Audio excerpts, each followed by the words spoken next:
সূর্যমুখীর তেল ঘিয়ের বিকল্প হিসেবে ব্যবহৃত হয়, যা বনস্পতি তেল নামে পরিচিত। এই তেল অন্যান্য রান্নার তেল হতে ভালো এবং হৃদরোগীদের জন্য বেশ কার্যকর। এতে কোলেস্টেরলের মাত্রা অত্যন্ত কম।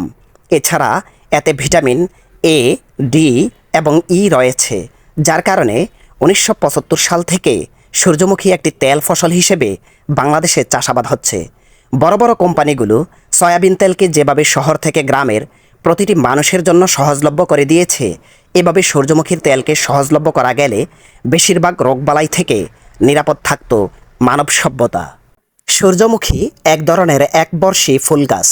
সূর্যমুখী গাছ লম্বায় 9.8 ফুট হয়ে থাকে। ফুলের ব্যাস 12 ইঞ্চি পর্যন্ত হয়। এই ফুল দেখতে কিছুটা সূর্যের মতো এবং সূর্যের দিকে মুখ করে থাকে, তাই এর নামকরণ করা হয় সূর্যমুখী ফুল। তাছাড়া এই ফুল দেখতে চমৎকার হওয়াতে মানবীদের হৃদয়ে এর প্রতি দরদ উকিঝুঁকি দেয়। আর এই বৃহৎ ফুল বাগানটি দেখার জন্য আমিও ছুটে আসি নরসিংদীর দরিনবীপুর বোখারীনগর।